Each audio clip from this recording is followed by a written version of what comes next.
We got 45 minutes. I'm not here to sell you anything today.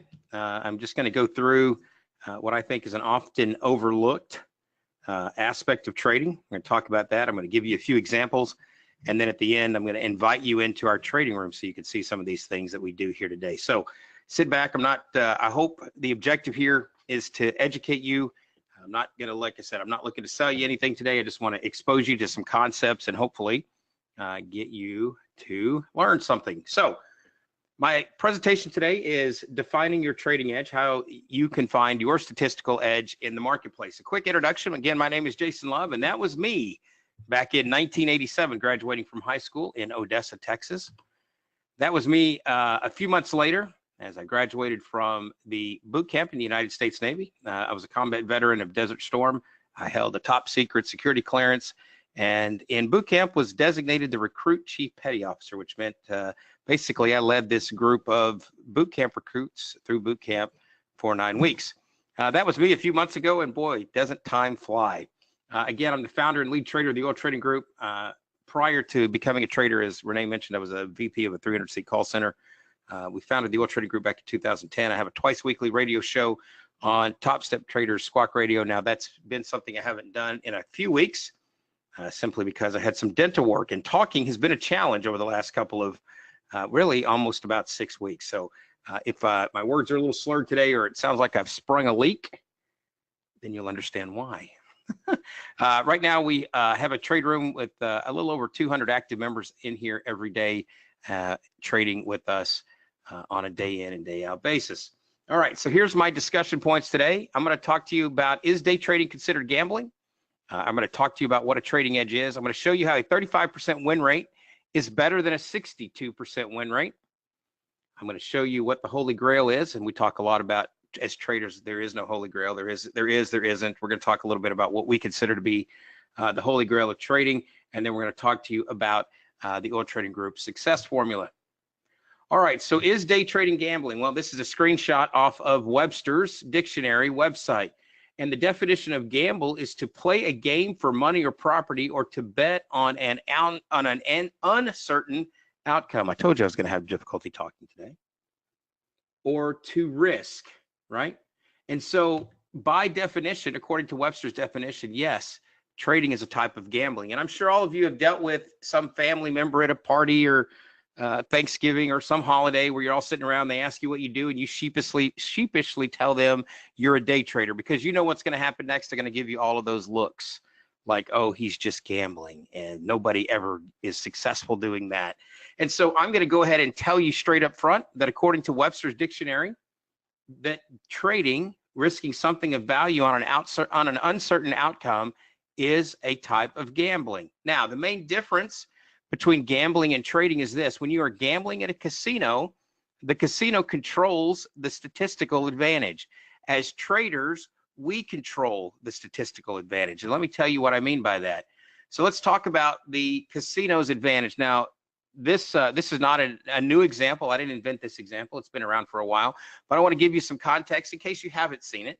I'll give you a little bit of context for what we're talking about here today. But what you're looking at is a North American roulette wheel.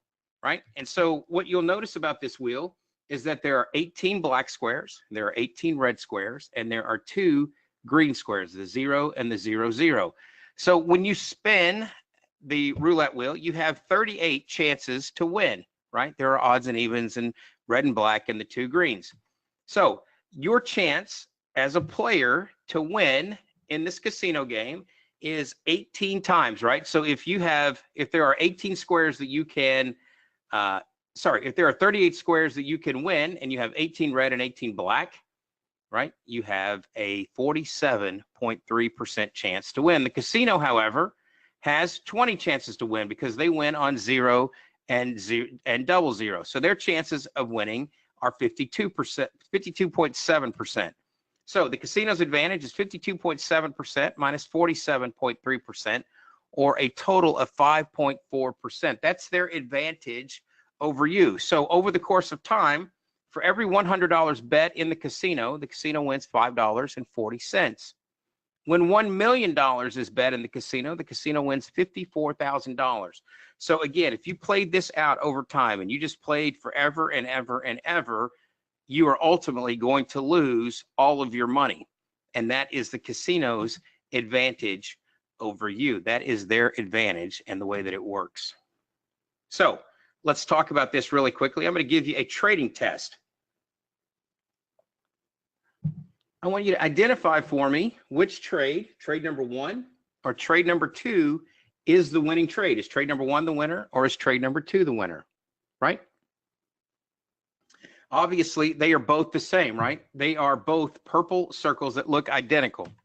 So as day traders, we don't know the difference between a winning trade and a losing trade until it either A, hits our stop, or B, hits our target, right? That theoretically then is a 50-50 chance of winning, right? Well, not so fast.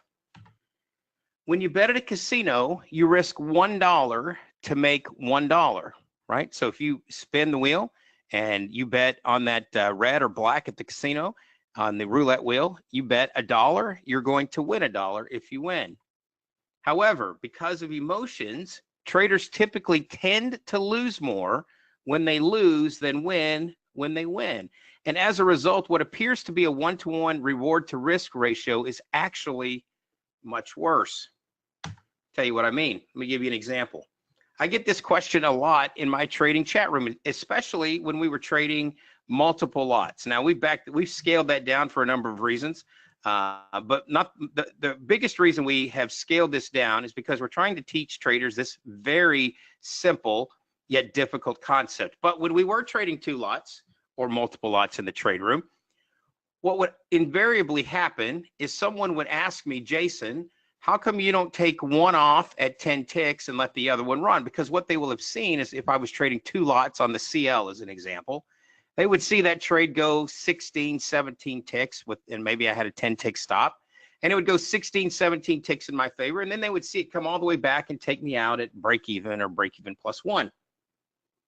And so the question invariably is, why didn't you take one off at 10 ticks or some other number like that? But typically it was 10 ticks on the CL.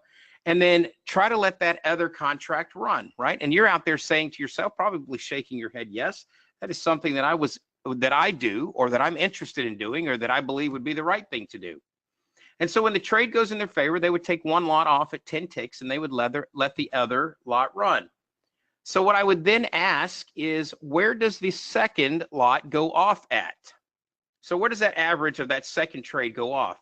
And after a little bit of a pause, a and a well, and I'm not sure, we would dig into this. Now, I've done this drill with traders literally hundreds of times.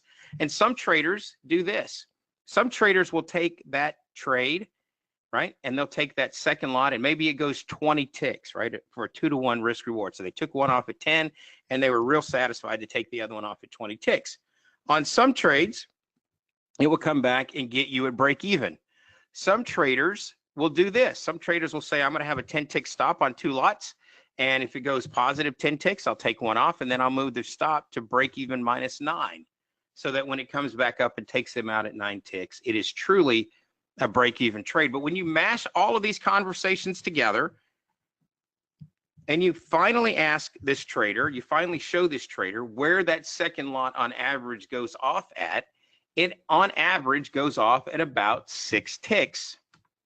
So when a trader wins a trade, the trader wins $160. So one lot times 10 ticks on the CL is $100. And then one lot times 6 ticks on the CL is $60. So they're winning $160 when they win. So then comes the next question. The next question that comes is, where are your stops? And so traders, there's all types of different traders, and some like 20 tick stops and some like 15 tick stops. And you have the micro traders that are somewhere in the 5 to 6 tick stop range and that kind of stuff. And again, we're talking just about the CL right now. And so when you mash all of those together, what averages is that traders on the CL usually have about a 12 to 15 tick stop. And so for this example, we're going to use 12 ticks. So when that trader loses, they've got 12 ticks times 2 lots, at $10 a tick is a $250, or sorry, a $240 stop. So when this trader enters the trade, he is risking $240 to make $160. So in other words, for every dollar put at risk, he is being rewarded 67 cents, right? And so in the casino, when they hold the advantage, it's $1 to make $1. Here, when you go like this, when you go and take one off, and then you let the other one run and it comes back and break even, as we all know it does sometimes. Sometimes you get a bigger target, but for the most part, that comes back and takes your trail stop out at 2 or 3 ticks or 5 ticks or 10 ticks. When you do that and the average is 6 ticks, you are really cutting yourself back from a 1-to-1 ratio, right? You are less than a 1-to-1 reward to risk ratio. So on that trade where it's a 50-50 proposition, it's either going to win or it isn't, right? When you get into the trade, it's either going to do one of two things, regardless of all of your statistical analysis, your back testing, your forward testing, I've done this trade a million times, and the probability for this trade to win is 62.6257% of the time. Well, the other 31 and change percent of the time, or 37% of the time, it is not going to win. And you don't know that the minute you enter into it, you don't know which trade it's going to be. Is it either going to win or it's going to lose? So when you couple that with the risk reward ratio, it becomes a very difficult proposition for you. All right, so what on the surface appears to be a 50-50 proposition is actually much worse, because the trader is losing more when they lose than wins when he is winning. All right, so what I'm going to show you today is hard, right? So kind of like pushing that rock up the hill there. What I'm going to show you today is a hard thing to do. But losing weight is hard, quit smoking is hard, stop drinking is hard. But the health ramifications of being overweight is hard. Lung cancer is hard because you can't quit smoking, or the social or health ramifications of binge drinking or drinking too much is also hard. So one last thing, finding your edge and trading with it is also a hard thing to do. And so is blowing out your trading account because you don't have the right risk. So if they're both hard things to do, right? If doing these things are hard, then doing the good thing that's right for you is also hard. Why not pick the hard that's best for you, right? So if they're both hard, why not pick the one that is going to be to your advantage? Lose the weight, stop the smoking, quit the drinking, or hang on for a better reward to risk ratio. A trading edge is a technique, observation, or approach that creates a cash advantage over other market players. It doesn't have to be elaborate to fulfill its purpose, and anything that adds a few points to the winning side of an equation builds an edge that will last a lifetime. That is your textbook definition from Investopedia.com. And what I like to say here is that trading is war. Obviously, you see the Navy theme in the background. You know I was in the Navy. I approach trading like it's a war. Victorious warriors win first. And this was said by Sun Tzu in The Art of War, his book, The Art of War. Victorious warriors win first and then go to war, while defeated warriors go to war first and then seek to win. What does he mean when he says that? Simply put, what he is saying to you is this: somebody who is victorious in battle has planned, prepped, and understands what's ahead of them, and then they go to war. The defeated warrior, the trader that blows out his account, gets a laptop, buys a training program, gets a book, watches a YouTube video, goes to a boot camp, puts $5,000 into a trading account, and then blows that up and does that wash, rinse, repeat 3 or 4 times. It's only after those times that he's blown that account out, or she has blown that account out a few times, that they then sit down and begin to do things like you're doing today. You're here watching a group of presenters. You're here talking and listening and learning stuff from people who have made mistakes that are trying to teach you how to maybe avoid those mistakes, right? And that is what a victorious warrior does. We all know traders, maybe you're one of them, who have gone out and blown out multiple accounts before they realize that if they're going to continue to do this thing that they like to do, that they have to figure out how to be successful and what success looks like. And that's a journey unique to each individual. And so what I'm telling you here today, if you approach it like you would approach a war, where you are fighting that battle on paper. You're fighting that battle in your mind. You're fighting that battle before you actually take the ground, then you have a much better chance of being successful if you wait till you're in the middle of the battle to try to go out and find success. All right, so let's talk about what the psychology of a statistical advantage is. All right, so what you see here, and for those of you that are not in North America, these are two college football teams. That's U.S. football, not European football. But these are two college football teams, and they're both rivals. And this would apply to your favorite football team if you're in Europe. And these two teams are rivals. They are in-state rivals. One is the University of Michigan. That's the team in yellow and blue.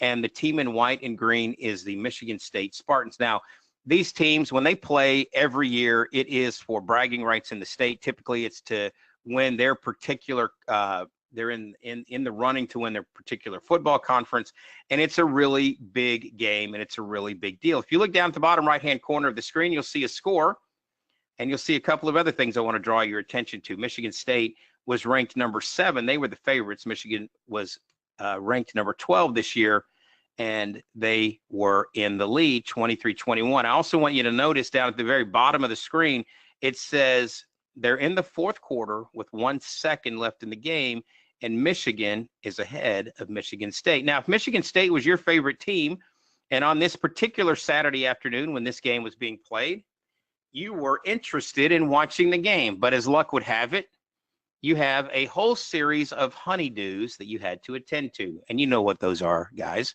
Honeydew this, honeydew that. And so while you're out doing your honeydews, you inadvertently hear the score. You're recording the game and you inadvertently hear the score of the game. And while you're bummed that you heard the score of the game, you find out that your team in the white and green, Michigan State, actually wins the game. And so it makes you happy, but it's your team. You want to see how the game was.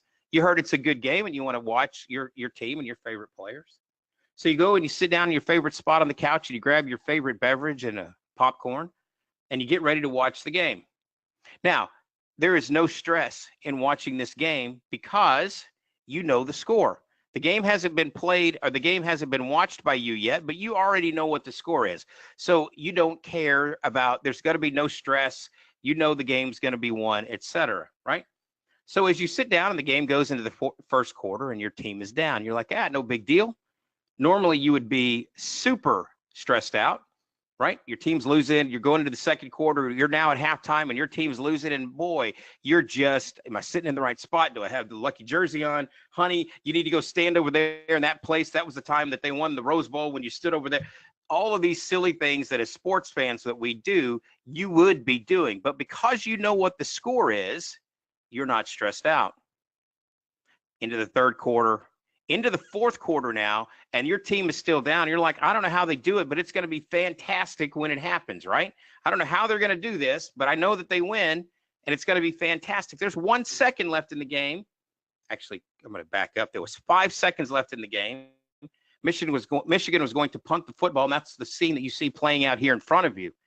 The snap goes over the punter's head, and Michigan State picks it up. And with 1 second left in the game, Michigan State scores a touchdown to beat Michigan.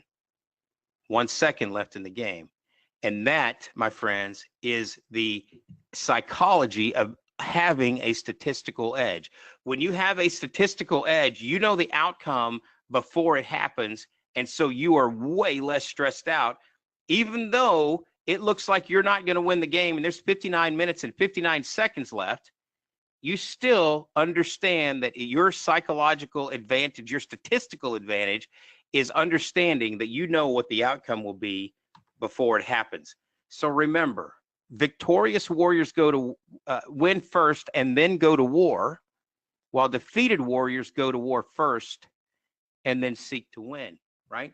You know what the outcome is going to be because you know what you have as a statistical advantage over the market, and you're comfortable. 59 minutes and 59 seconds into the game, your team is down, you're down and you're trading, but you know somewhere, somehow, it's going to go back in your favor. And you don't know how or why or when, you just know it because you have an advantage. All right, so before we get into some of the details here, and I'm going to show you exactly how to calculate that statistical advantage, the government wants me to remind you, and the CFT specifically, that futures and options trading has large potential rewards, but also large potential risk. You must be aware of these risks and be willing to accept them in order to invest. You should seek appropriate advice from your broker or licensed investment advisor before taking any action. The Oil Trading Group does not hold itself out as a CTA. And so given this representation, all information and material provided here today is for educational purposes only and should not be considered specific investment advice. And if you look down there in the bottom left-hand corner of your screen, and you'll have this on a recording, you'll be able to see the entire government required disclaimer. I would highly encourage that you read it and become familiar with it before you start trading live. So remember when I told you what I would show you would be hard. So if you look back here, this was about a year ago. This is a 4-month window of what we did in our trade room, August, September, October, November. Everything in green rather is winning days. Everything in red are losing days. And so in August, it was a pretty good month. September, meh. October, better. November, holiday, meh, right? Here's what I want you to look at. This is the snapshot of the results from that period of time. So the first thing I want you to draw your attention to is this area circled in red. There was a 34% win rate, a 49% lose rate, and a 16.5% break-even rate. Now, if I told you you're going to break even or lose 65% of the time, you would tell me, no, thank you, not interested, right? But if I said to you that your average winning trade was going to be 2 times your average losing trade, and your largest gain was going to be about 6 times, 5.5 times greater than your largest loss, I would have your attention. If I told you at the end of this entire run, you'd be up 1,100 ticks with a 35% win rate, now I have you fully engaged, right? It just depends on how you say it. It's not about, as Simon, the presenter before, just said to us, it's not about your win percentage. It's about what you're doing when you're winning and what you're doing when you're losing. You're going to have a high lose rate, and I'm going to show you this here in a minute, when you are getting out of trades when they're not working, right? You're going to have a high percentage of break-even trades when your trades are trying to go to the target, because the market never moves linearly. It never moves in a straight line. It goes up and it goes down, and it goes up and it goes down. And sometimes you're going to get clipped on the way up or down when you wish that you would have stayed in the trade. Specifically yesterday, I had an 80 tick on one lot on the CL. And I had a 14-point ES trade that I got into that took me out at break even to the tick. Before the next bar, it rolled over for 13 points. So it was a perfect example yesterday for me of just how that worked, right? And so if you were in the trade room yesterday, you saw that happen. But here's the point. If you look at the average hold time, and that's this square in green, my average winning trades are being held for about an hour. My average hold time in losing trades is 12 minutes. That's 5 to 1. When the trade is working, I'm staying in. When the trade is not working, I'm getting out, right? And when I have a little better than 2 to 1 risk reward ratio during that time frame, or 2.5 actually, and I have my largest gain is 1,700 versus the largest loss of 340, that's showing you exactly what's happening from a statistical standpoint. But that's okay. I don't necessarily want you to believe me. Okay, I want to show you from a statistical standpoint. I'm going to show you right now how a 35% win rate is better than a 62% win rate. And I'm going to use the OTG risk algorithm, also known as your desktop psychologist. And we'll talk about why I call it that here in a moment. So I'm going to drag this over in front of you, and we're going to run through a couple of scenarios here really quickly, and then we're going to continue the discussion. All right, so basically what this thing does is it gives you the opportunity to do one of two things. Thing number one is you can take your actual statistics and you can plug them into this spreadsheet, and it will spit out what you can expect to happen with a reasonable amount of statistical accuracy. Or you could use this spreadsheet to go through and run what if scenarios. What if my risk reward went to this? What if my win rate went to that? Does that make sense? So this is going to give you twofold idea. It's going to give you you could plug your actual numbers into this, or you could play the what if scenario. So what I'm going to do here is we're going to go and set this spreadsheet up here. So we're going to start with an initial equity of $15,000. Okay, that's going to be the initial equity we're going to start with, is $15,000. Now, what this is going to do is it's going to run through 100 trials. All right, so basically it's going to take 100 trades, and it's going to statistically, based on the numbers that we put in, spread these trades out randomly as they might occur in the wild.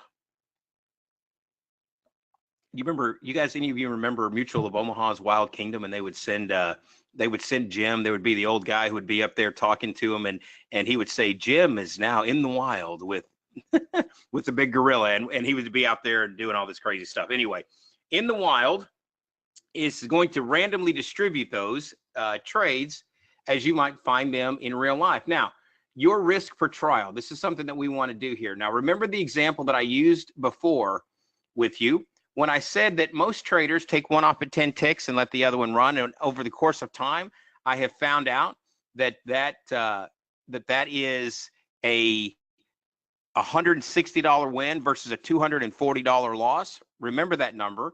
Also, we had a risk per trade of $240 on your $15,000 account, right? That's 2 lots, 12 ticks on the CL. That's a risk of 0.016 or 1.6%. Now, this is not system specific. This is not instrument specific. So if you wanted to test this and use this on the NQ or the YM or some currency pair, you just have to figure out what your starting balance is versus what you're risking. So if you're trading one lot with 2 point stop on the ES, that's $100. You would have a $100 risk here, right? Divided by 15,000. But in this case, in this example, we're risking 12 ticks times 2 lots on the CL. That's $240. That's a risk of 1.6%. And that goes here on your risk per trial.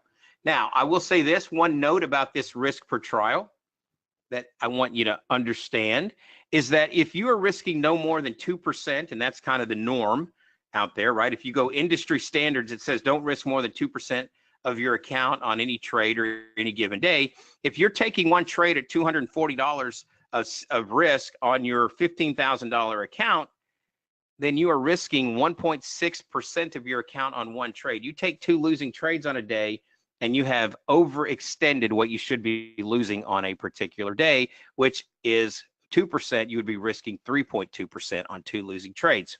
We'll come back to that.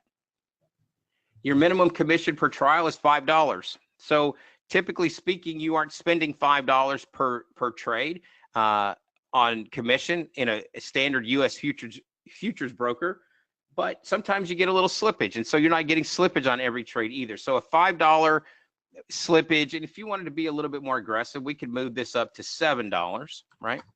Which is okay. Let's do that. Let's move that to $7. That accounts for all commissions and slippage. All right, so there are the default settings. We're going to come over here. We're going to hit reset. And now you want to put into this historical trade distribution what these trades should be doing, right? And so I just showed you earlier that the average trader over the course of time that I've been doing this, when they win on the CL trading 2 lots, they win $160. And when they lose $240. That means that they are earning 0.666. Well, we'll just round that up to 67. How's that? In fact, we'll do it like this. Right here, we'll go 0.00067 or 0.6. Whoops, doesn't like that, does it? The reward is 0.67. We'll do it back to where it was. Now, I just told you I'm going to show you how a 35% win rate beats a 62% win rate. So we're going to put 62% on the win. And when you lose your risk, you're going to lose a 1-to-1 ratio on your loss is $240. Now we're going to say that you're winning 62% of the time. And because you're taking one off at 10 ticks, your win rate's a little higher and your break-even ratio will be a little bit better than, let's say, mine was at 16%. So we're going to say you're going to lose 34% of the time and you're going to break even 4% of the time. And if you look down here at the bottom, that is a total of 100 trades. All right. So We're going to run through a couple of scenarios here. If you come to the left, you look at the initial equity. Here's $15,000. Your risk per trial is 1.6%. We're going to hit start, and you're going to see that your position size is $240. Again, this is not instrument specific. You would have to use it for whatever instrument you want to be testing. All right, so the other thing that I want you to come down here and look at is the max drawdown category. All right, so what we're going to do is we're going to click run all trials. And what this is going to do is it's going to simulate and randomly distribute your trades over 100 trades, however they occur inside of a month. So for example, if you are a trader who trades 5 trades a month or 5 trades a day, as an example, you're in and out, then you have 100 trades. That's 100 trades for a month. That's a month's worth of example here. If you trade 10 times a day, then this is, 2 weeks worth of example, right? So it's 100 trades. However you get to 100 trades, this is what this is going to simulate. So now I'm going to click run all trials. And when I do, remember, we had a 62% win rate on average. Now, this thing is going to randomly distribute this. And so, as an average, let's say you were winning 62% of the time on average, right, in a month. You know that some months are going to be a little higher than that, and some months are going to be a little lower than that. And that's what this spreadsheet or algorithm is also going to do. So I'm going to click run all trials. And it's going to spit out that we had a 67% win rate, a little higher than what we forecasted.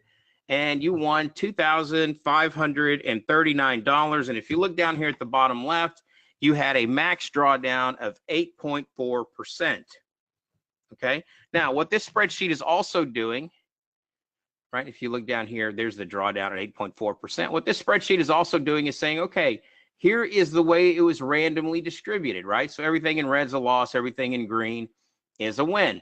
And so you had intermingled here, you had winners and losers until you get up here, you had a $15,000 starting equity, and you rotated all the way to the downside. You finished up at $17,539 for a total of $2,539 on your win.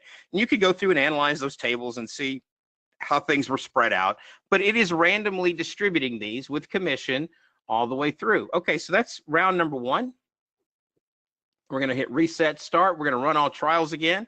And this time, you lost $361 with a win rate of 58%. Now, that's not good news, by the way, because if you're winning 58% of the time and still losing, that's kind of bad, right? You're feeling kind of bad for yourself. And so let's take a look at the max drawdown. There is a max drawdown of a jaw-dropping 16.6% of your account. $15,000 times 0.166 is about $2,500 your account drew down, almost 20% in this particular run. Now, you did make it back up as you went through, but you had a rough period right in the middle. All right, so let's reset. Let's hit start.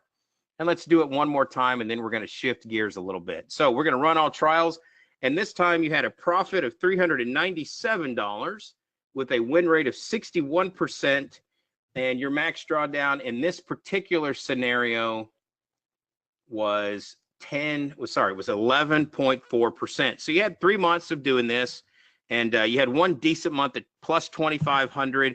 You had minus 361 and plus 397. So give or take, you were ahead in 3 months, trading 2 lots on the CL of about $2,600. Now, if you divide that by 3 months, 2,600 divided by 3, a win's a win.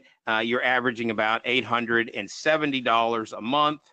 And you divide that by 21 days in a month, you're averaging about $41 net a day. That's not bad. You shouldn't complain. If you're positive, you have a positive expectancy, your system is okay, but you have to understand that if you go much below 61% wins, you're going to have a difficult time.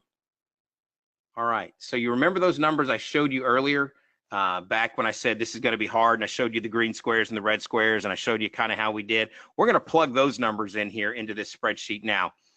The first thing I'm going to do is I'm going to give us a 10-tick stop on the CL. Okay, that's about what we take in the trade room is 10 ticks on the stop on average.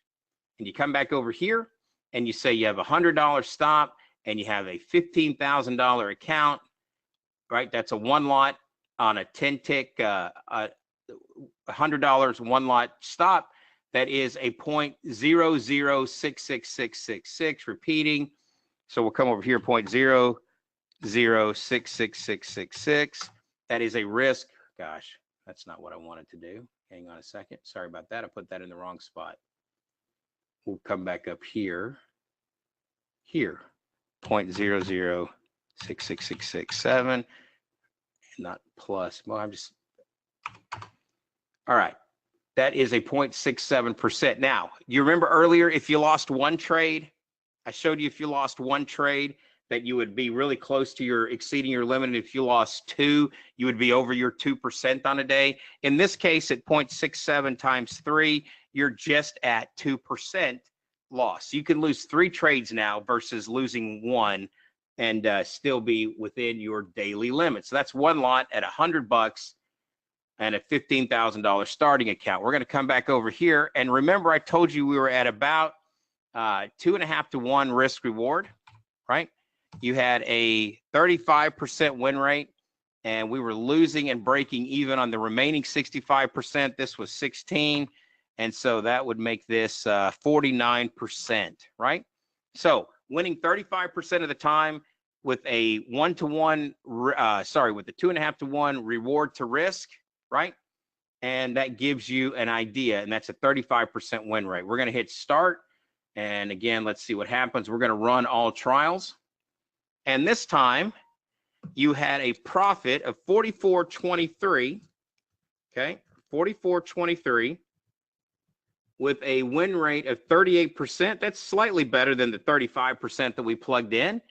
And your max drawdown here was 4.2%, right? So already, that was better than our best month with 2 lots and a $2,500 win. That was that was 44.23. We're going to hit reset, we're going to hit start, and we're going to hit run all trials. We're going to do this one more time, and this time you had a win rate of 40%, right? And you had a whopping 50.89 profit, and your max drawdown was minus 4.2% again. So everything being equal, your drawdown is less, your win rate at 40 to 38% is better. We'll run it one more time. We'll hit reset, we'll hit start, and we'll hit run all trials. And this time you had a win rate of 36% on your one lot.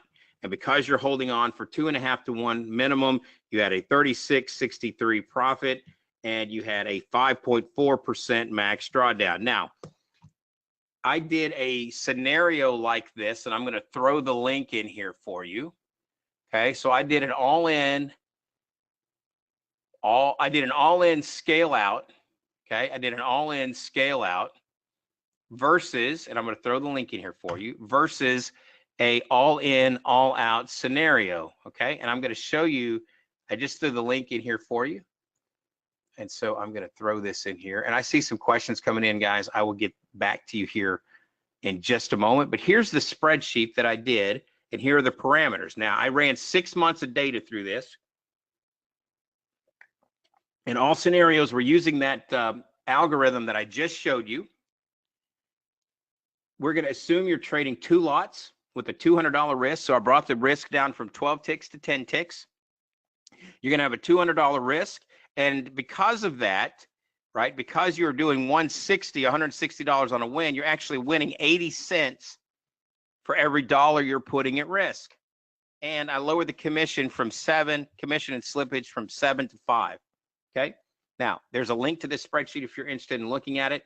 There is the beginning equity of $15,000, and your ending equity is $19,628. So $19,628 minus $15,000 is a $4,600 win on your 2 lots over the course of 6 months, averaging a win rate of about 60%. Now, some of the negatives here, you have a max drawdown here in this month of 14.1%. or about $2,700, right? And so if you scroll down here, what I've done is I've included the way that these trades would look. So everything in green is a win, everything in red is a loss. And then I put over here for you to review. You can look at the equity graph, and the line the black line that kind of rolls through this is the 10-day average, and I've done this for all of the months that are in here. Now, I'm going to show you what it looks like with a win rate of 31%, trading one lot with a 2.5 to 1 risk reward with a $100 risk, and your equity grows from month 1 of 15,000 to month 6 of almost 31,000. One lot, 2.5 to 1 risk reward, consistently applying that rule and measurement on a day in and day out basis. Now, again, I'm going to look here and I'm going to show you a couple of things. Let's look at month 3 as an example. Month 3, you had a net positive gain, win rate of 36%, net positive gain of $4,500. So we're going to come down here to month 3 and I'm going to show you what this looks like. Okay. So there's your equity graph, right? Starts out a little choppy in the month and then boom, right? You had a big spike. You had kind of like a chart that breaks out. You're above the 10-day average. You spend a little time dipping below, and then you kind of max out up here at your equity high on that particular month. Okay. Now, if you visit my trade room and you come in and you see me do this, okay? First of all, if I told you, if I said, hey, you're going to come into my trade room and you're going to have a free trial, and you know what, I'm going to win 36% of the time, you would go, no, thank you, not interested. And yeah, you know what, I actually am interested, Jason. Here's what I'm going to do. Every time you go long, I'm going to go short. Every time you go short, I'm going to go long, because you're winning 36%. I'm just going to fade you, right? That's what you would say to me. Or you would say, no, thank you, I'm not interested. But if you came and sat in my trade room and you came right here and you said, gosh, trade 224 through trade 233, that's 10 trades. I'm going to lose one time, and the other 9 times I'm going to average about 250.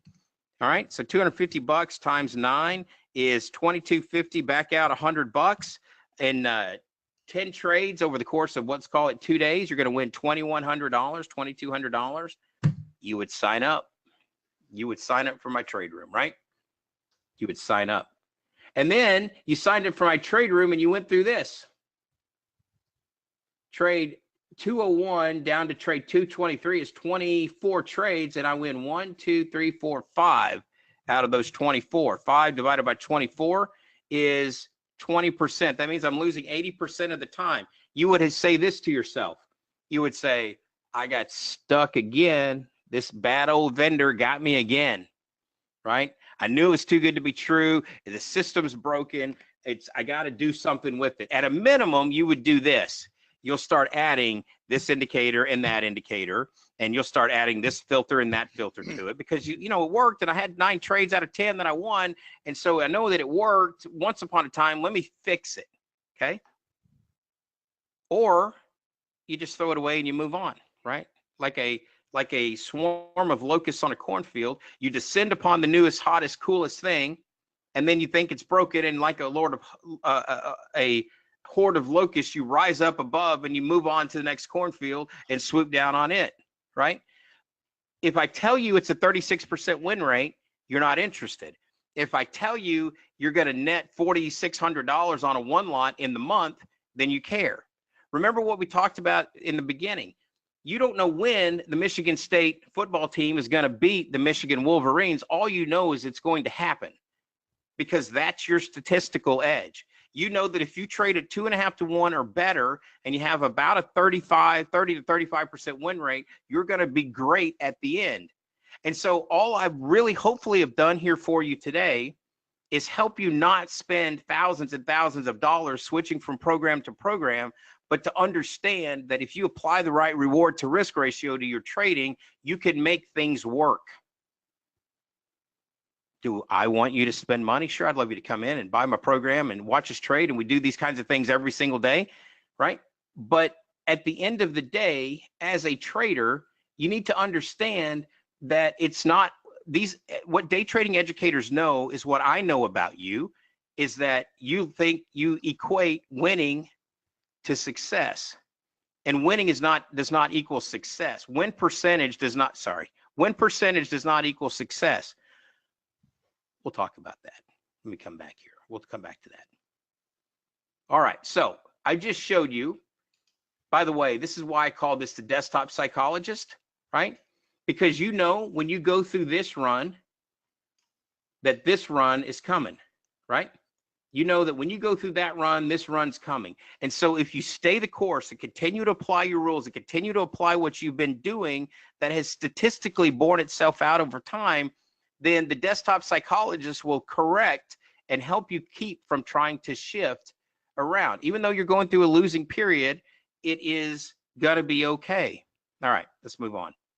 So the holy grail of equity growth is proper risk management, position sizing, and Simon said this in his presentation earlier, size matters, and your win rate, right?